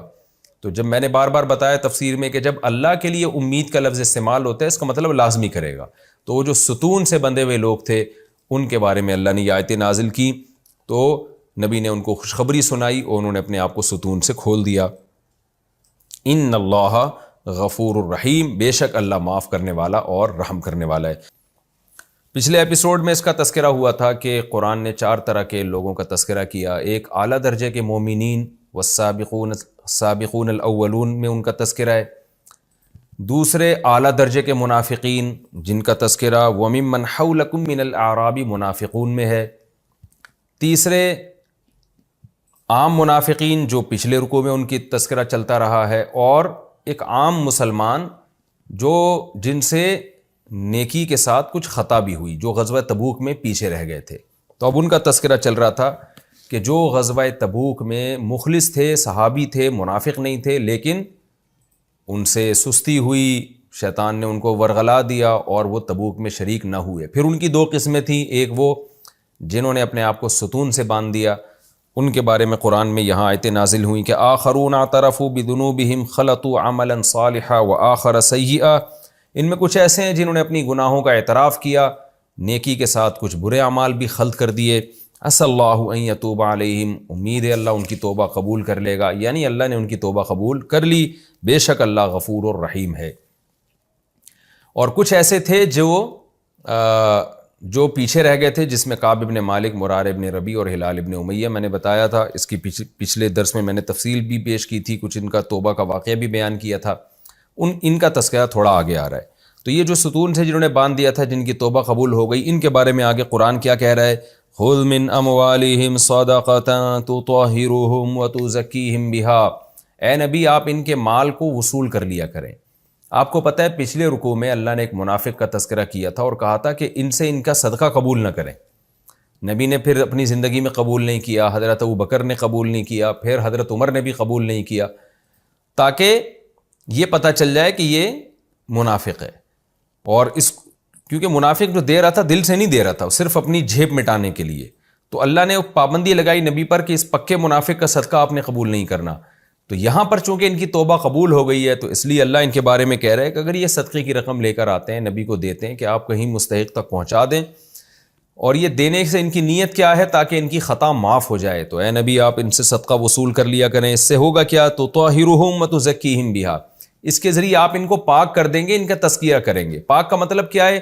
ظاہری گناہوں سے بھی پاک ہوں گے، اور تزکیہ کا مطلب باطنی جو دل کے گناہ ہیں اس سے بھی پاک ہوں گے۔ ظاہری گناہ کیا؟ ایک گناہ تو یہ تبوک میں پیچھے رہ گئے تھے۔ اب سوال پیدا ہوتا ہے، وہ تو توبہ سے ویسے ہی صاف ہو گیا، تو اس کے لیے پھر صدقے کی کیا ضرورت ہے؟ تو توبہ سے گناہ تو معاف ہو جاتا ہے، لیکن گناہ کے جو سائیڈ ایفیکٹ ہیں، ایک روحانی ایک تعلق میں جو کمی آتی ہے، تو صدقہ کرنے سے کیا ہوتا ہے کہ وہ جو سائیڈ ایفیکٹ تھے نا گناہ کے، اور اس کے جو ضمنی اثرات تھے وہ بھی ختم ہو جاتے ہیں۔ تو توبہ سے تو گناہ معاف ہوتا ہے، لیکن اس گناہ کے جو دل میں قدورت پیدا ہو گئی، گناہ سے مزید گناہ کرنے کا جذبہ پیدا ہوتا ہے، تو یہ جو سائیڈ ایفیکٹ ہیں اس کو طہارت سے تعبیر کیا گیا ہے کہ بالکل پاک صاف ہو جائیں گے، ایسے جیسے گناہ ہوا ہی نہیں ان سے۔ اور تزکیہم کا مطلب ان کا تزکیہ بھی ہوگا۔ جب انسان مال خرچ کرتا ہے اس کے دل سے دنیا کی محبت نکلتی ہے، تو اس لیے اللہ نے فرمایا کہ آپ ان سے مال بھی وصول کریں صدقے کے لیے جو یہ دے رہے ہیں، تاکہ آپ غریبوں تک پہنچائیں، تو اس سے ان کا تزکیہ ہوگا، اس سے ان کے دل سے دنیا کی محبت اور زیادہ نکلے گی۔ وصلی علیہم، اور اے نبی آپ ان کے لیے دعا بھی کیجیے۔ منافق کے بارے میں کیا تھا؟ ولا تصلی علی احد منہم مات ابدا، کہ آپ نے ایک منافق کی نماز جنازہ پڑھا دی، اللہ نے تنبیہ کی آپ کو نہیں پڑھانی چاہیے تھی، آج کے بعد آپ کسی کی نماز جنازہ نہیں پڑھائیں گے، کسی کے لیے دعا نہیں کریں گے۔ لیکن ان مخلص صحابہ کے بارے میں کہا جا رہا ہے کہ یہ اپنے لوگ ہیں، یہ اگر تبوک میں پیچھے رہ گئے اور انہوں نے اپنی کوتاہی کا اعتراف کر لیا تو صلی علیہم، اے نبی آپ ان کے لیے دعا مانگیں۔ دیکھیں صلات کا لفظ اصل میں خاص قسم کی دعا کو، مخصوص اللہ کی رحمت کو کہا جاتا ہے، تو اس کی نسبت جب اللہ کی طرف ہوتی ہے تو اس کا مطلب رحمت بھیجنا، نبی کی طرف ہو تو رحمت کی دعا کرنا، فرشتوں کی طرف ہو تو بھی رحمت کی دعا کرنا۔ تو اب صلی کا مطلب کیا ہے؟ نبی یوں دعا مانگیں گے کہ اللہم صلی علی، اے اللہ ان پر صلات بھیج۔ تو علماء کہتے ہیں کہ صلات کے لفظ کے ساتھ صرف نبی کے لیے دعا جائز ہے، نبی کے علاوہ کے لیے رحمت کے لفظ کے ساتھ دعا مانگی جائے گی، صلات کے لفظ کے ساتھ نہیں۔ کیوں؟ اس لیے کہ صلات کا لفظ نبی کے ساتھ خاص ہو چکا ہے، جس کو اردو میں درود کہا جاتا ہے۔ تو کسی اور کے لیے جب آپ صلات کے لفظ سے دعا مانگتے ہیں نا تو اس میں یہ وہم ہوتا ہے کہ آپ اس کو نبی تو نہیں سمجھ رہے، اس لیے یہ درست نہیں ہے۔ اس کی میں پہلے بھی لیکچروں میں ڈیٹیل بیان کر چکا ہوں۔ تو یہاں صلی کا معنی وہ درود کے معنی میں نہیں، مطلق رحمت کے معنی میں، تو آپ ان کے لیے رحمت کی دعا کریں۔ ان صلاتک سکن لہم، آپ کا ان کے لیے دعا کرنا ان کے لیے سکونت کا سبب ہے، ان کو سکون ملتا ہے۔ تو چونکہ توبہ کر چکے ہیں لہذا آپ ان کے لیے دعا کریں تاکہ ان کو سکون اور اطمینان ملے۔ واللہ سمیع علیم، اللہ سننے والا اور جاننے والا ہے۔ رہا یہ مسئلہ کہ اللہ نے ان کی توبہ قبول کیوں کی، ان سے تو اتنا بڑا جرم ہوا کہ تبوک میں پیچھے رہ گئے، اس کا جواب اللہ تعالیٰ دیتے ہیں الم یعلموا، کیا ان لوگوں کو معلوم نہیں ہے ان اللہ هو یقبل توبۃ عن عبادہ، اللہ ہی تو ہے جو اپنے بندوں سے توبہ قبول کرتا ہے۔ یعنی تم گناہ کر کے ناراض اگر اللہ کو کرتے ہو تو اس کا تلافی تو ایسا ہی ہوگی کہ توبہ کر کے اسی اللہ کو مناؤ۔ تو جیسے وہ گناہ پہ سزا دیتا ہے تو یہ بات تو سب کو معلوم ہے، تو کیا لوگوں کو یہ نہیں پتا کہ وہ توبہ بھی قبول کرتا ہے؟ تو یعنی کیسا پیارا خوبصورت انداز ہے یہ توبہ کی موٹیویشن کا۔ یعنی یہ تو گویا اللہ یوں سمجھا رہے ہیں کہ یہ تو سب کو ہی پتا ہے کہ گناہ پہ سزا اللہ دیتا ہے، تو الم یعلموا، کیا لوگوں کو یہ معلوم نہیں ہے کہ ہوا یقبل التوبۃ عن عبادہ، وہی اپنے بندوں سے توبہ بھی قبول کرتا ہے، وَيَأْخُذُ الصَّدَقَاتِ، اور صدقے بھی اللہ وصول کرتا ہے۔ یہ تو ظاہری طور پر ہم فقیر کو پکڑا رہے ہوتے ہیں اور ہم سمجھتے ہیں کہ غریب آدمی وصول کر رہا ہے، یا نبی کو دے رہے ہیں اور ہم سمجھ رہے ہیں نبی وصول کر رہے ہیں، یا اپنے کسی رشتہ دار کو دے رہے ہیں اور ہم سمجھ رہے ہیں رشتہ دار وصول کر رہا ہے۔ اللہ کہتے ہیں ایسا نہیں ہے، صدقہ اللہ وصول کر رہا ہے، تم اللہ کو دے رہے ہو۔ تو لہذا اگر تم سے خطا ہو جائے توبہ بھی کرو اور اس کی بھرپور تلافی کے لیے صدقات و خیرات بھی کرو، یہ سب اللہ کے ہاتھ میں جاری ہیں یہ سب چیزیں۔ وَأَنَّ اللَّهَ، اور کیا لوگوں کو معلوم نہیں ہے کہ بے شک اللہ تعالیٰ هُوَ التَّوَّابُ الرَّحِيمُ، بہت زیادہ توبہ قبول کرنے والا اور بہت زیادہ رحم کرنے والا ہے۔ یعنی صرف توبہ قبول نہیں کرتا، بہت زیادہ قبول کرتا ہے، اس کی عادت ہے توبہ قبول کرنا، اور پھر قبول کرنے کے بعد صرف اتنا نہیں ہوتا کہ سزا معاف ہو جائے گناہ کی، نہ اوپر سے الٹا رحم بھی کرتا ہے، اپنے بندوں سے محبت بھی کر جائے تو توبہ کرنے والے ہیں۔ جیسے قرآن میں دوسرے مقام پر آتا ہے نا، ان اللہ یحب التوابین ویحب المتطہرین، بے شک اللہ تعالیٰ توبہ کرنے والوں کو اور پاک صاف رہنے والوں کو پسند کرتا ہے۔ تو صرف اتنا نہیں ہے کہ توبہ کرنے والے کے گناہ کو معاف کر دے، بلکہ اللہ اس سے الٹا محبت کرنا شروع کر دیتے ہیں اور اس پر رحم بھی کرتے ہیں۔ وَقُلِ اعْمَلُوا، اور اے نبی آپ ان سے یہ بھی کہہ دیجئے جن سے خطا ہوئی ہے کہ اب مزید عمل کرو، فَسَيَرَ اللَّهُ عَمَلَكُمْ، عن قریب اللہ تمہارے عمل کو دیکھے گا، وَرَسُولُهُ، اور رسول بھی، وَالْمُؤْمِنُونَ، اور عام مومنین بھی۔ ٹھیک ہے تم سے خطا ہو گئی، تم نے توبہ کر لی، لیکن آئندہ کے لیے اب تم نے اصلاح کرنی ہے، سب دیکھیں گے آئندہ تم کیسے چلتے ہو۔ وَسَتُرَدُّونَ إِلَىٰ عَالِمِ الْغَيْبِ وَالشَّهَادَةِ، اور ان قریب تم عالم الغیب والشہادہ کی طرف لوٹائے جاؤ گے، وہ تمہارے ایک ایک عمل کی تمہیں خبر دے گا۔ یہ توبہ کرنے والے کو آئندہ کے لیے اصلاح احوال کی ترغیب دی جا رہی ہے۔ وَآخَرُونَ مُرْجَوْنَ لِأَمْرِ اللَّهِ، اب ان تین صحابہ کا تذکرہ ہے جن کا بائیکاٹ ہوا تھا، جو میں نے پچھلے لیکچر میں بہت ڈیٹیل سے بتایا تھا۔ ان کی توبہ کا اعلان نہیں ہوا بلکہ ان کے بارے میں بتایا جا رہا ہے کہ ان کا معاملہ ڈیلے کیا جا رہا ہے۔ وَآخَرُونَ مُرْجَوْنَ لِأَمْرِ اللَّهِ، کچھ دوسرے ایسے ہیں جو اللہ کے حکم کے لیے، اللہ کے حکم کے وقت تک کے لیے مرجونا، ان کے حکم کو ملتوی کیا جا رہا ہے، ڈیلے کیا جا رہا ہے۔ کیا ڈیلے کیا جا رہا ہے؟ ہوگا کیا ان کے ساتھ؟ اما یعذبہم، یا تو اللہ ان کو عذاب دے گا، سزا دے گا کہ تبوک میں پیچھے کیوں رہ گئے تھے، ٹھیک ہے اہل ایمان میں سے ہیں، نیک لوگوں میں سے ہیں، تو نیک آدمی کو جہاں نیکی کی کا اچھا بدلہ ملتا ہے تو گناہ کی سزا بھی ملتی ہے. تو ابھی اللہ پر ہے کہ اللہ ان کو سزا دے گا.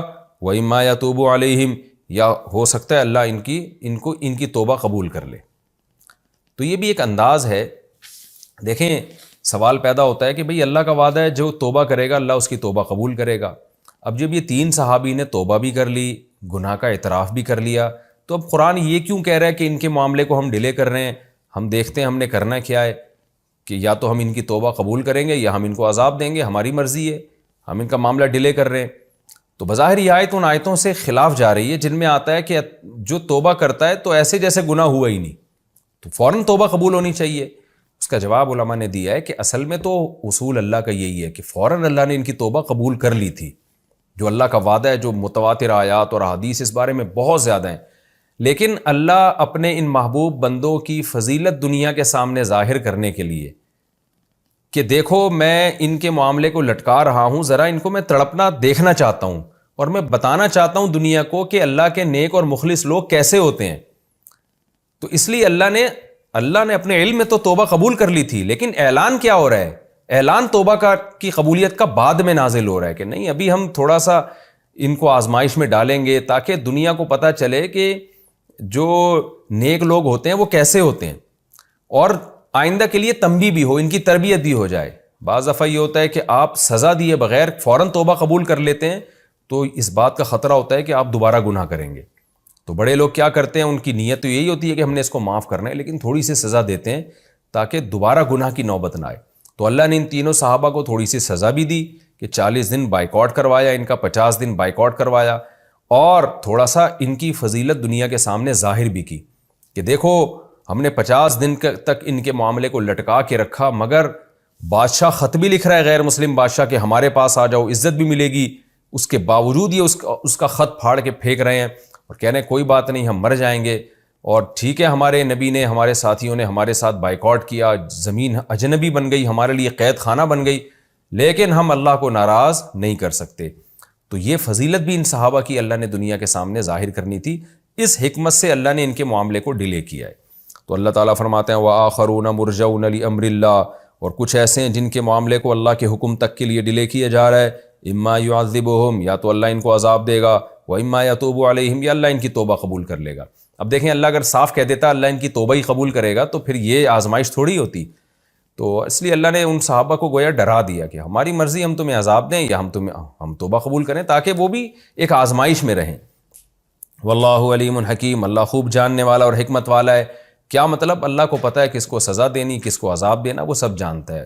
اور حکمت والا بھی ہے، جو بھی فیصلہ کرے گا وہ حکمت پر مبنی ہوگا. تو یہ والا فیصلہ بھی اس کا حکمت پر مبنی ہے کہ ان کی توبہ کی قبولیت کو ڈیلے کیا جا رہا ہے. تو ان کی توبہ قبول ہوئی نہیں ہوئی، پھر یہ بعد والے رکوع میں آ رہا ہے. یہاں دوسرے منافقین کا تذکرہ دوبارہ سے شروع ہو گیا. تو وہ پھر 40 دن ان کا بائیکاٹ چلتا رہا، وہ سب اس کے درمیان یہ آیتیں نازل ہوتی رہیں. پھر بالآخر 40-50 دن کے بعد وہ آیتیں نازل ہوئیں سورہ توبہ کی، جن میں اللہ نے بتایا کہ ہم نے ان کی توبہ قبول کر لی ہے. تو اس دوران یہ بیچ میں دوسری آیتیں نازل ہوئیں. وہ آیتیں کیا تھیں؟ اس کا ایک شان نزول ہے کہ ابو عامر راہب جو تھا، ایک عیسائی پادری تھا، اسلام کا بہت بڑا دشمن تھا. تو اس کے منافقین سے بڑے گہرے تعلقات تھے اور اس نے اسلام کو نقصان پہنچانے کی بہت دفعہ کوشش کی. اس نے روم کا جو بادشاہ ہے نا، ہرقل، عیسائی بادشاہ، اس سے بھی اس کے تعلقات تھے اور یہ پلان بنا رہا تھا کہ ہرقل بادشاہ کو کسی طرح متوجہ کرے اور زمین بنائے مدینہ میں، کچھ لوگوں کو اپنے ساتھ ملائے، اور جب کچھ تعداد میں مدینہ کے لوگ اس کے ساتھ بن جائیں ابو عامر راہب کے ساتھ، تو ہرقل کو حکم دے کہ اپنی فوج مدینہ پہ لے کے چڑھائی کر دو. تو یہ اس کا پورا پلان تھا. منافقین پس پردہ اس کے ساتھ ملے ہوئے تھے. تو منافقین کو اب ظاہر ہے جب بھی آپ کوئی پلان کرتے ہیں تو آپ کو کوئی جگہ چاہیے ہوتی ہے جہاں لوگ جمع ہوں. اب منافقین مخلص صحابہ جو نئے نئے مسلمان ہوئے تھے ان کو ورغلانا چاہتے تھے. ان کو ورغلانے کے لیے اگر کوئی ایسے آفس کھول لیتے تو ظاہر ہے مخلص صحابہ نہیں آتے اس دفتر میں، وہ کہتے ہیں تم ہم کیوں آئے یہاں پہ، کیا ہو رہا ہے یہاں پہ. تو ایسے موقع پہ مسجد کا سہارا لینا ایک بہترین ذریعہ تھا منافقین کے پاس کہ ہم ایک مسجد بناتے ہیں، اس میں کیا ہوگا، نماز کے لیے تو لوگ آئیں گے، تو ہم جیسے وہ جب لوگ نماز کے لیے آیا کریں گے تو ہم ان کو آہستہ آہستہ نا ان کو ورغلاتے رہیں گے اسلام کے خلاف.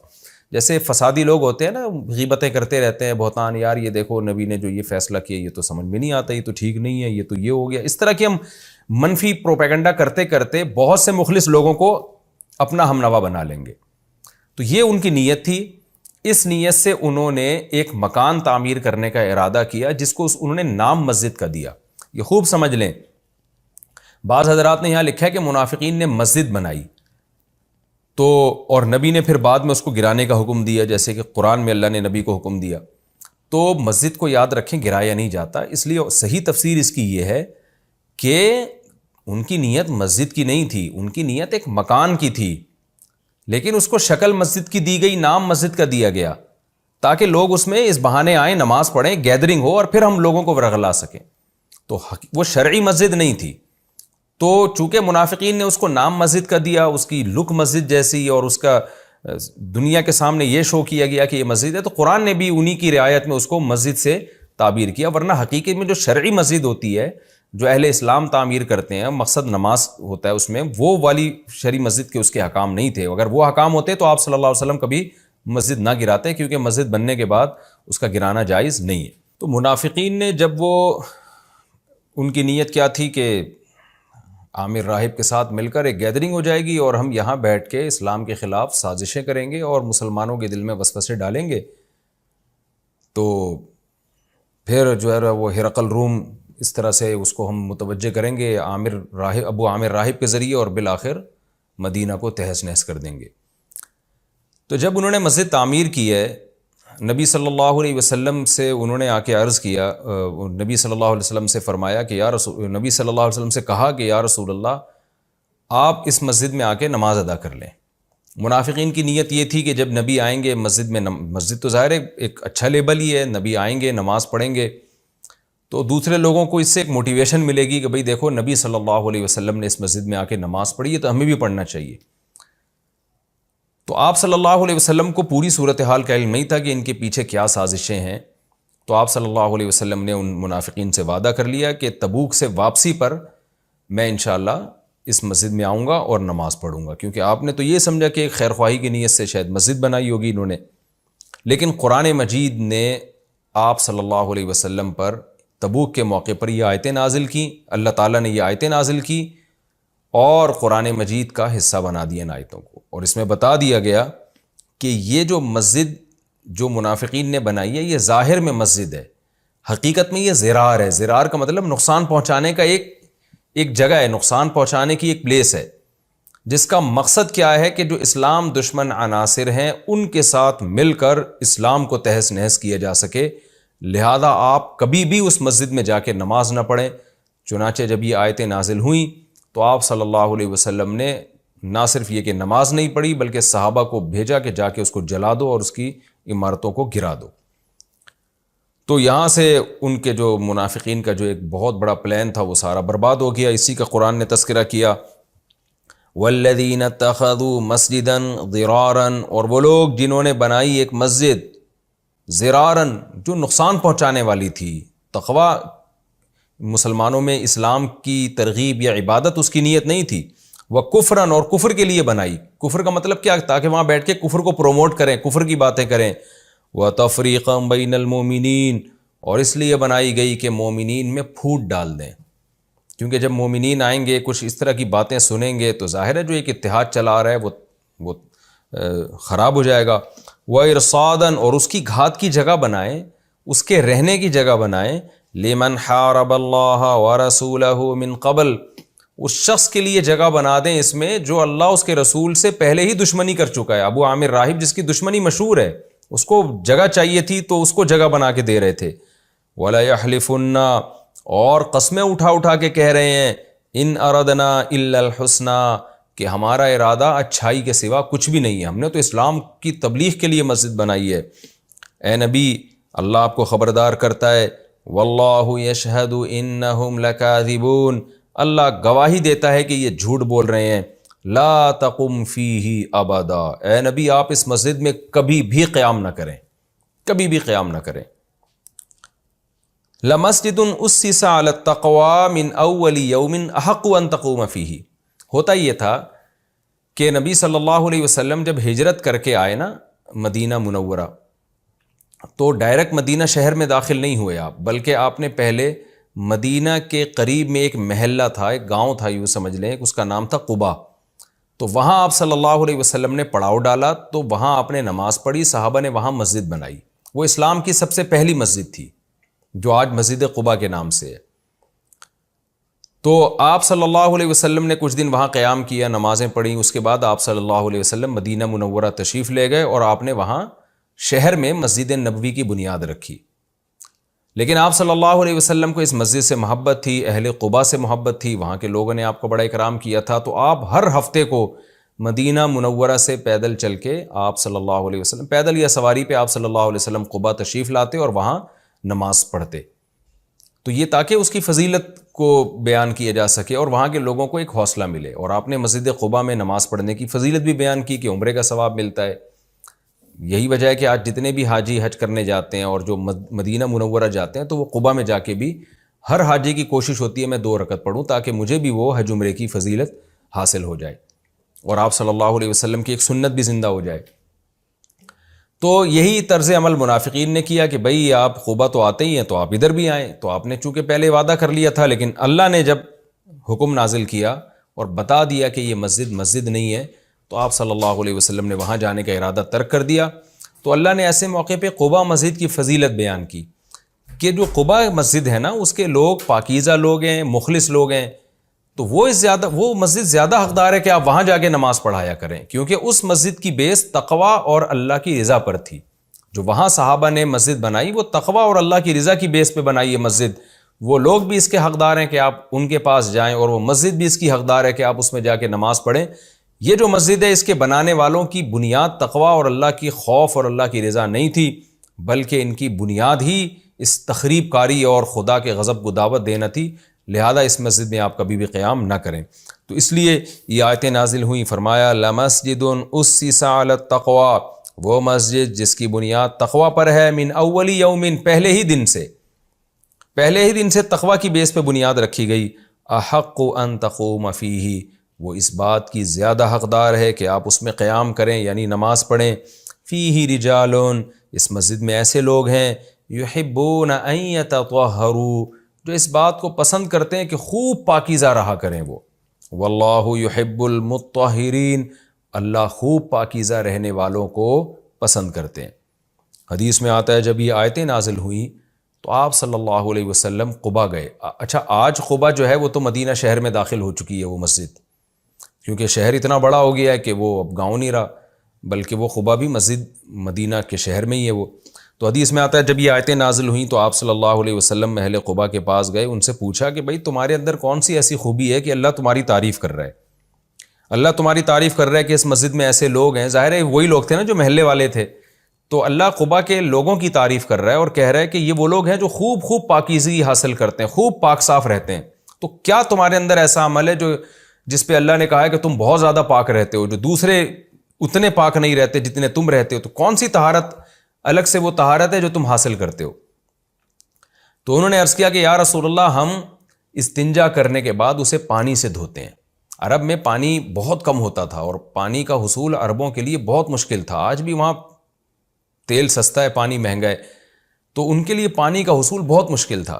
تو اسلام نے اجازت دی تھی کہ اگر قضائے حاجت کے بعد نجاست پھیلی نہیں ہے تو اس کو صرف مٹی کے ڈھیلے سے استنجا کرنا کافی ہے۔ آج بھی یہی حکم ہے کہ اگر کوئی قضائے حاجت سے فارغ ہوتا ہے اور نجاست دائیں بائیں زیادہ پھیلی نہیں ہے، جو مقد ہے اس سے تجاوز نہیں کیا نجاست نے، تو پانی سے دھونا واجب نہیں ہے، بلکہ مٹی سے استنجا کر لینے سے، جبکہ اچھی طرح سے وہاں صفائی ہو جائے تو وہ بھی کافی ہے۔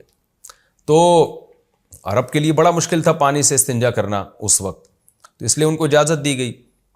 اچھا، یہ خوب سمجھ لیں، اگر نجاست پھیل جائے، جیسے کہ حضرت علی رضی اللہ تعالیٰ عنہ سے ایک روایت ہے کہ صحابہ کے دور میں غذائیں جو تھیں وہ خشک تھیں، تو قضائے حاجت بھی اسی طرح ہوا کرتی تھی جس میں پھیلتی نہیں تھی۔ اور آج کل کے تو حضرت علی رضی اللہ تعالیٰ عنہ سے منقول ہے، بعد کے لوگوں کو انہوں نے کہا کہ تمہاری جس قسم کی غذائیں ہیں اس غذاؤں میں گندگی زیادہ ہوتی ہے، تو آج کل جو غذائیں کھائی جا رہی ہیں اس میں تو مٹی سے استنجا شاید کافی نہ ہو، اس میں تو پانی سے ہی ضروری ہو۔ پہلے زمانے میں خشک غذائیں ہوا کرتی تھیں تو نجاست میں اتنی گندگی نہیں ہوتی تھی۔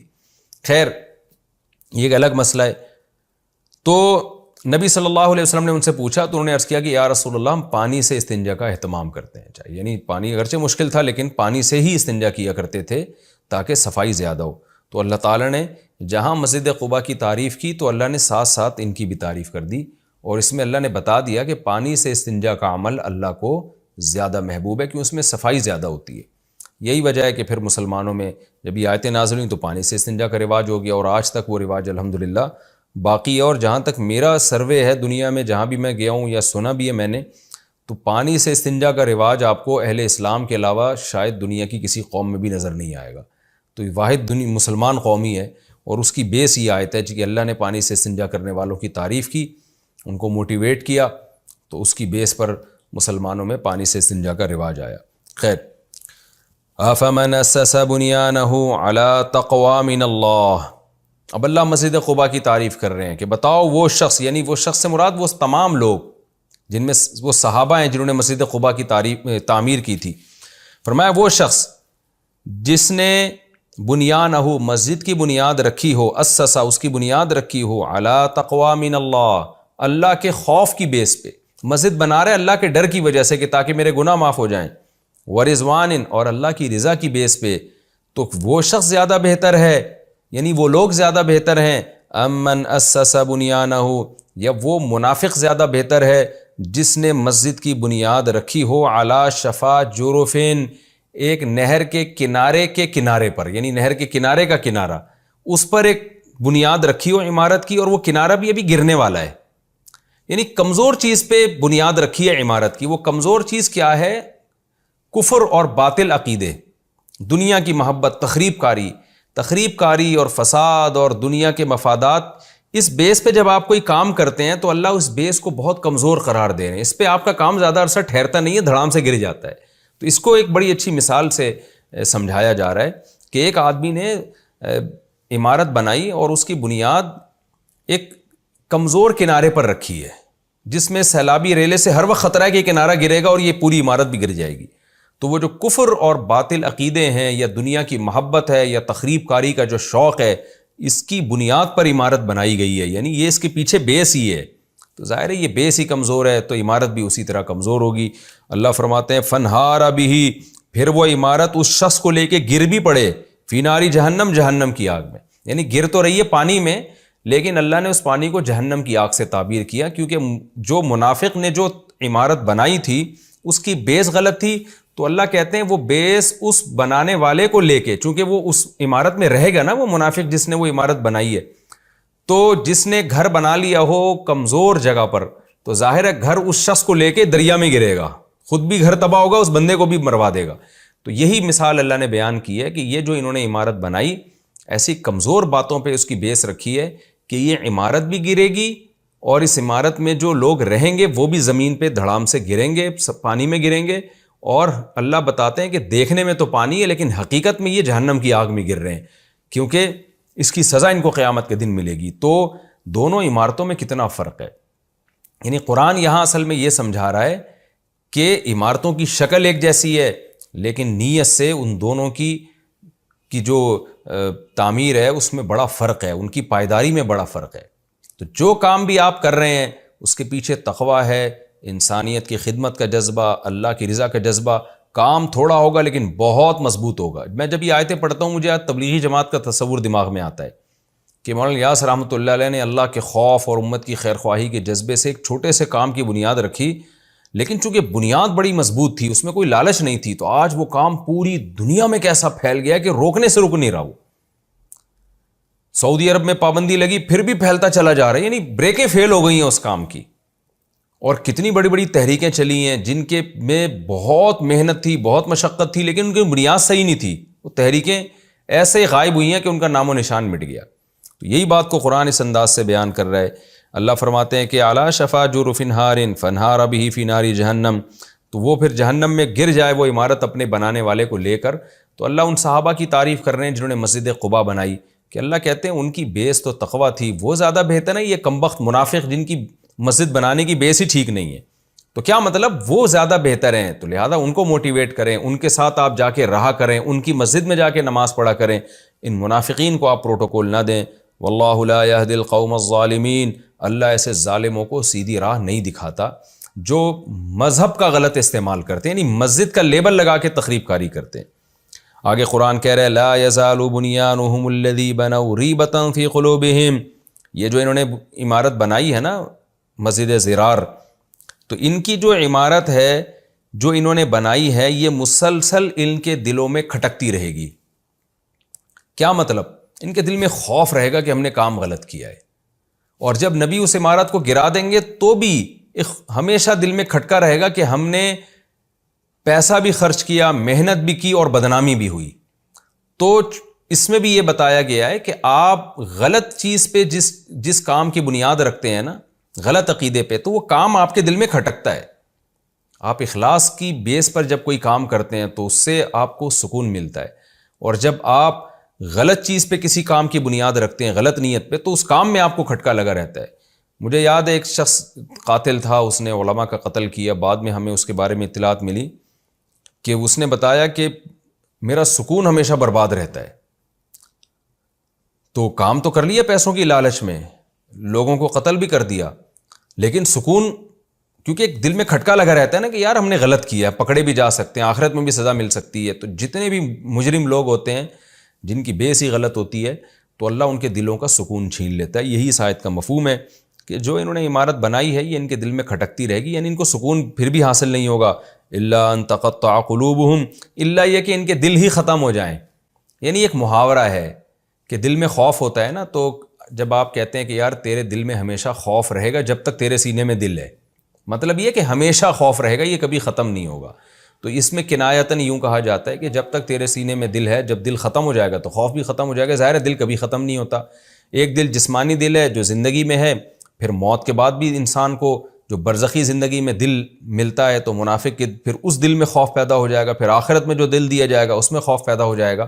تو یہ بتانے کے لیے کہ ہمیشہ ان کے دل میں اس برائی، اس جرم پہ جو دل میں کھٹکا ہے وہ ہمیشہ موجود رہے گا۔ واللہ علیم حکیم، اللہ جاننے والا اور حکمت والا ہے۔ یہ ہمارا رکوع الحمدللہ کمپلیٹ ہوا، رکوع نمبر 13 اور 3۔ میں انشاءاللہ اس میں جو علمی نکات ہیں وہ بیان کرتا ہوں، پھر وقت بچتا ہے تو ہم آگے چلتے ہیں۔ یہ رکوع ہمارا یہاں سے رکوع نمبر 13 اور 2، 3 نہیں، یہ ہمارا رکوع یہاں سے شروع ہوا تھا۔ والسابقون الاولون من المہاجرین والانصار والذین اتبعوہم باحسان۔ اللہ نے اس میں صحابہ کی فضیلت بیان کی کہ جو مہاجر صحابہ ہیں وہ بھی، جو انصار صحابہ ہیں وہ بھی، اور پھر قرآن کہہ رہے جو ان کی اتباع کریں گے اخلاص کے ساتھ، ان تینوں کے لیے خوشخبریاں ہیں۔ اس میں ہمیں نقطے کی بات کیا پتہ چلتی ہے کہ جو آج کل متجدد لوگ پیدا ہو رہے ہیں کہ ہم قرآن و حدیث کو خود سے سمجھیں گے، خود سے عمل کریں گے، ہم کسی کو فالو نہیں کریں گے، یہ لوگ گمراہی کی طرف آپ کو دعوت دے رہے ہیں۔ قرآن تو کیا کہہ رہا ہے کہ جو سب سے پہلے لوگ ایمان لائے اور انصار اور مہاجر، ان کو فالو کرو، ان اشخاص کو فالو کرو۔ تو اسلام میں آپ اشخاص کو، رجال کو نکال نہیں سکتے اپنی ڈکشنری سے۔ یہ جو لوگ کہتے ہیں نا کہ ہم کسی کو نہیں مانتے، ہم بس خود سے قرآن و حدیث سمجھتے ہیں، تو قرآن تو کہہ رہا ہے جو پہلے ایمان لائے مہاجر انصار والذین تبعوہم، جو ان کو فالو کریں گے اخلاص کے ساتھ، ان سب سے اللہ کی رضا کا وعدہ ہے۔ تو آپ قرآن و سنت کی ایسی تشریح نہیں کر سکتے جو صحابہ اور تابعین سے ہٹ کرو، آپ نے اپنے پہلوؤں کو فالو کرنا ہے۔ جو بھی آپ سے پہلے گزرے ہیں ان میں آپ نے تلاش کرنا ہے کون اہل حق تھے، کون اہل باطل، اہل باطل سے بچنا ہے اور اہل حق کو آپ نے قدم بقدم فالو کرنا ہے۔ تو یہ سلسلہ قیامت تک چلا ہے۔ آپ سے پہلے والے، آپ اپنے باپ دادا کو، جو روحانی باپ دادا ہیں، جو اہل حق ہیں، ان کو فالو کرو گے۔ آپ کے روحانی باپ داداؤں نے اپنے روحانی باپ دادا کو فالو کیا، انہوں نے اپنوں ہوتے ہوتے یہ سلسلہ تابعین تک اور پھر صحابہ اور انصار اور مہاجر صحابہ تک پہنچتا ہے۔ تو ان سب سے اللہ نے رضا کا وعدہ کیا ہے، اور اگر اس سلسلے سے آپ ہٹ جاؤ گے تو پھر گمراہی کے علاوہ کچھ بھی نہیں ہے۔ اس میں صحابہ کرام کی فضیلت بھی بیان ہو گئی، مہاجر اور انصار صحابہ کا اللہ نے الگ سے پہلے تذکرہ کیا اور ان کو فالو کرنے والوں کا بعد میں تبصرہ کیا۔ اسی سے علماء نے تابعین کی فضیلت پر بھی استدلال کیا ہے کہ جیسے صحابہ فضیلت میں سب سے پہلے ہیں تو تابعین اس کے بعد فضیلت میں دوسرے نمبر پہ سب سے پہلے ہیں، کیونکہ فضیلت کی وجہ اللہ بیان کر رہے ہیں اتباع کرنا۔ تو تابعین کو تو کہتے ہی تابع اس لیے کہ انہوں نے براہ راست صحابہ کی اتباع کی ہے۔ ہم جو صحابہ کو فالو کر رہے ہیں وہ تابعین، تبع تابعین اور اس کے بعد کے بہت سارے واسطوں کے ذریعے فالو کر رہے ہیں، اور تابعین نے براہ راست صحابہ کو فالو کیا ہے۔ تو اس سے ان تابعین کی فضیلت بھی معلوم ہوتی ہے۔ ایک بات تو یہ پتہ چلی ہمیں۔ دوسری بات، قرآن نے کہا کہ بہت سے منافق ایسے ہیں جن کو تم نہیں جانتے۔ اس سے ہمیں پتہ چلتا ہے کہ آج ہمارے ہاں بھی ایسے بہت سے دشمن ہوں گے جن کو ہم نہیں جانتے۔ تو قرآن ہمیں ہوشیار کر رہا ہے کہ ایسے لوگوں سے ہوشیار رہو۔ بہت سے ایسے نظر آئیں گے جو آپ کے بڑے مخلص ہیں، ہو سکتا ہے وہ بہت بڑے فراڈی ہوں، یعنی اتنے بڑے ہوں کہ آپ ان کو پہچان ہی نہ پا رہے ہوں۔ تو بدگمانی کی شریعت میں اجازت بالکل بھی نہیں ہے کہ آپ خام خواہ میں کسی سے بدگمان ہونا شروع ہو جائیں، لیکن بہرحال ہوشیار رہنے کا شریعت میں ہمیں حکم دیا گیا ہے۔ تیسرا ہمیں کیا پتہ چلا؟ آخرون اعترفوا بذنوبہم خلطوا عملا صالحا وآخر سیئا۔ صحابہ میں جیسے بعض ایسے صحابہ تھے جن سے کچھ خطائیں بھی ہو گئیں، تو اللہ نے ان کے لیے راستہ بتایا، بھائی توبہ کرو۔ انہوں نے توبہ کی، اللہ نے کیسی توبہ قبول کی کہ قرآن کی آیتیں بنا کے اس قبولیت کو نازل کر دیا۔ اور پھر قرآن نے یہ بھی بتایا، الم یعلموا ان اللہ هو یقبل التوبۃ عن عبادہ، کیا تمہیں پتہ نہیں ہے کہ اللہ اپنے بندوں سے توبہ قبول کرتا ہے؟ یعنی جیسے اللہ سزا دیتا ہے تو توبہ بھی اللہ قبول کرتا ہے۔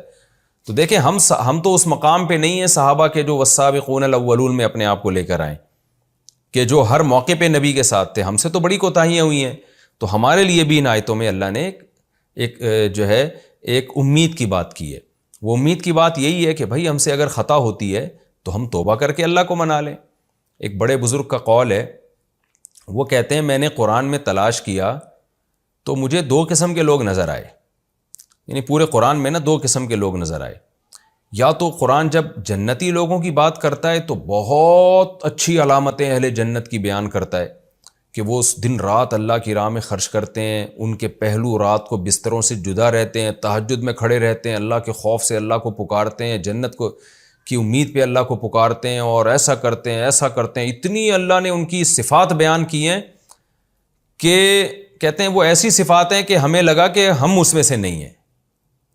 پھر ہم نے کہا کہ شاید ہم برے لوگوں میں سے ہوں، تو اللہ نے جو برے لوگوں کا قرآن میں تذکرہ کیا وہ اتنے برے لوگ ہیں، جیسے کافروں کا اللہ تذکرہ کرتا ہے کہ مال روکتے ہیں، لا یحض علی طعام المسکین، خود تو مسکینوں کو کھانا کیا کھلاتے، دوسرے کو بھی ترغیب نہیں دیتے، اور پھر رشتہ داری توڑتے ہیں، معاہدوں کی خلاف ورزی کرتے ہیں، اور بہت ساری جو برائیاں قرآن نے بیان کی۔ تو کہتے ہیں ہم نے دیکھا کہ بھائی ہم اتنے برے بھی نہیں ہیں، تو ہمیں ایسا لگا کہ اللہ نے ہم جیسے لوگوں کا تو قرآن میں تذکرہ نہیں کیا۔ تو پھر انہوں نے کہا یہ والی آیت ایسی ہے جس سے پتہ چلتا ہے کہ اللہ نے ہم جیسوں کا بھی قرآن میں تذکرہ کیا۔ وہ کیا ہے؟ آخرون اعترفوا بذنوبہم خلطوا عملا صالحا وآخر سیئا، کہ کچھ ایسے بھی ہیں جو ملے جلے کام کر رہے ہوتے ہیں، اچھے بھی کر رہے ہوتے ہیں، برے بھی کر رہے ہوتے ہیں۔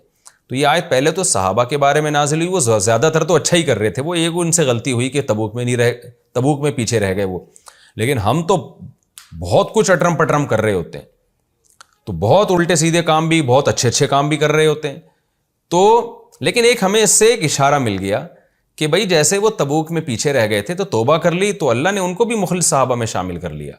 تو ہم سے جتنے بھی برے کام ہو جائیں، توبہ کر کے ہم اللہ کو منائیں اور اللہ کو راضی کرنے کی کوشش کریں، تو اللہ ہمیں بھی نیک لوگوں کی فہرست میں شامل کر لے گا، کیونکہ قرآن نے کیا کہا؟ صلی اللہ یتوب علیہم، توبہ کرو گے تو اللہ سے امید ہے اللہ تمہاری توبہ قبول کرے گا۔